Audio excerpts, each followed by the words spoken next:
නහය හිරවෙලා උගුර කසකස ගාලා රිදෙන ඒ හරිම කරදරකාරී හැඟීම. අපි හැමෝම දන්නව නේද? ඔව්, ඒ තමයි සෙම්ප්‍රතිශ්‍යාව. ඉතින් අද අපි කතා කරමු මේ හැමෝටම හැදෙන සාමාන්‍ය අසනීපය පිටුපස්ස තියෙන ඇත්ත කතාව මොකද්ද? ඒ වගේම මේකෙන් බේරිලා ඉන්න හොඳම ක්‍රම මොනවද කියලා. ඉතින් ඇත්තටම හිතලා බලන්න ඇයි මේක මේ තරම් සුලභ දෙයක් වෙලා තියෙන්නේ?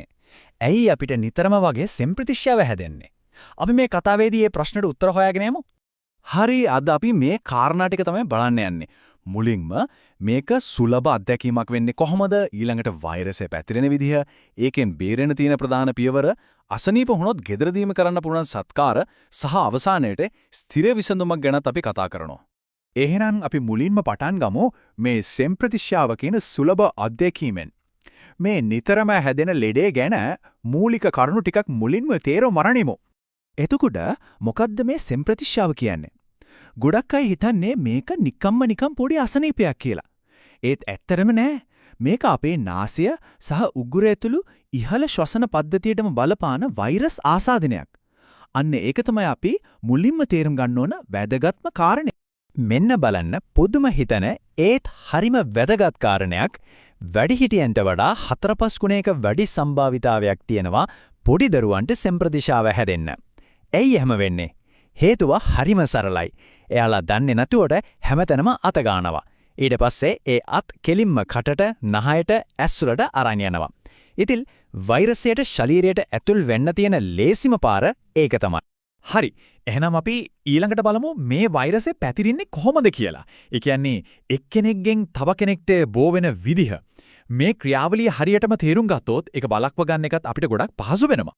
මේක පැතිරෙන ප්‍රධානම ක්‍රමය තමයි බිඳිති ආස්වාදනය කියන එක. හිතන්නකෝ, අසනීප කෙනෙක් අහිනකොට එහෙම නැත්නම් කිවිසුමක් කැරෙනකොට අපේ ඇස්වලට නොපෙනෙන පුංචි කෙළබිඳිති දහස් ගාණක් වාතයට මුදා හැරෙනවා. අන්නේ බිඳිති ඇතුලේ තමයි වෛරසය හැංගිලා ගමන් කරන්නේ. එතකොට මේක වෙන්නේ මෙහෙමයි. පියවරෙන් පියවර බලමු. පළවෙනි එක, අසනීප කෙනෙක් කහිනවා, කිවිසුම් මරිනවා.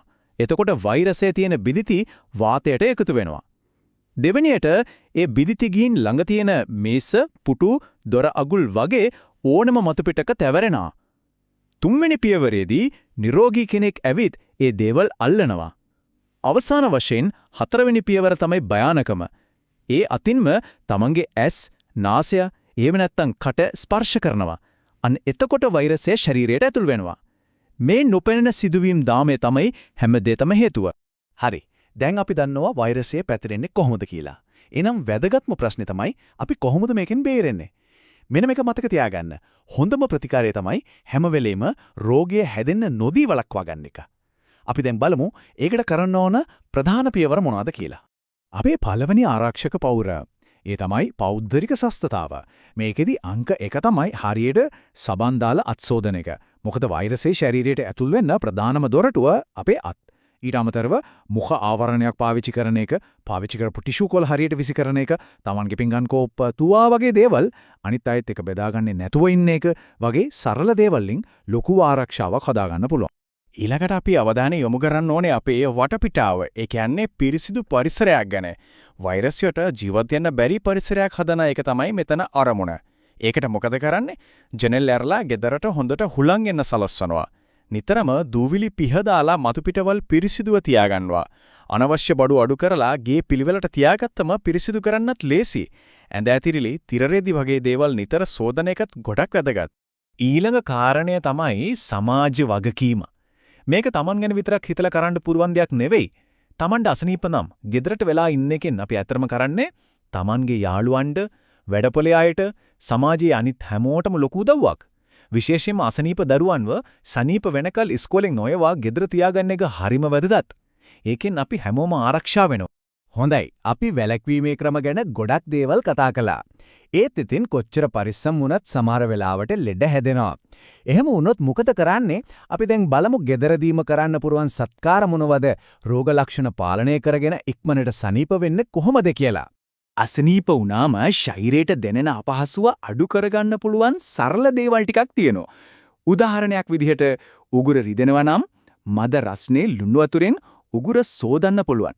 නහය හිර වෙලා නම් හුමාලේ අල්ලන එකෙන් ලොකු සහනයක් ලැබෙනවා. ඒ වගේම නළලටයි නහයටයි උණු වතුරෙන් තවපු රෙදි කෑල්ලක් තියෙන එකත් හොඳයි. ඉඟුරු කොත්තමල්ලි වගේ උණුසුම් පානයක් බොන එකත් ඇඟට හරිම සනීපයි. ඇත්තටම සුවය ලැබීමට සහාය වෙනවා කියන්නේ මොකද්ද? හිතන්න අපේ ශරීරයේ වෛරසයත් එක්ක ලොකු සටනක ඉන්නේ. ඉතින් අපි ඒකට උදව් කරන්න ඕනේ. හොඳට විවේක ගන්න එක කියන්නේ ඒ සටන් කරන ශරීරයට ශක්තිය දෙනවා වගේ. පෝෂදායු උණුසුම් කැම වේලක් විශේෂයෙන්ම විටමින් A සහ C බහුල පැලතුරු එළවලු කියන්නේ ඒ සටනට දෙන ආයුධ වගේ. උණ ඇඟපත වේදනාව තියෙනවා නම් નિયમિત පරිදි වේදනානාශක ගන්න එකත් වැදගත්. ඉතින් මේ හැම දෙෙම එකට එකතු වුණාම මොකද වෙන්නේ? මේ අපි කතා කරපු සරල හොඳ සෞඛ්‍ය පුරුදු තමයි ඇත්තටම ස්ථිර විසඳුමකට පාර කපන්නේ. අපි බලමු ඒ කොහොමද කියලා. මෙන්න බලන්න. මේක හරිම වැදගත්. නිතරම වළක්වා ගැනීමේ ක්‍රම අනුගමනය කරන එකෙන් අපි කරන්නේ දවස් කීපයක ඇසනීපයකින් බේරණ එක විතරක් නෙවෙයි. විශේෂයෙන්ම නිතර සෙම්ප්‍රතිශ්‍යාව හැදෙන දරුවන්ට අනාගතයේදී ඇදුම වගේ සංකූලතා ඇති වෙන්න තියෙන අවදානම මේ පුරුදු නිසා අඩු කරගන්න පුළුවන්. ඒ කියන්නේ මේක අනාගත සෞඛ්‍යයට කරන ලොකු ආයෝජනයක්. එහෙනම් අපි මේ හැම දෙයකින්ම ගන්න ඕන ප්‍රධානම පණිවිඩය තමයි මේ. කුඩා කල සිටම නිවැරදි සෞඛ්‍ය පුරුදු පිළිපැදීම සමාජයක් ලෙස රෝග පාලනයට මඟ විවර කරයි. ඒ කියන්නේ මේක පුද්ගලික සෞඛ්‍ය ගැන විතරක් නෙවෙයි මුළු සමාජයේම යහපත ගැන දෙයක්.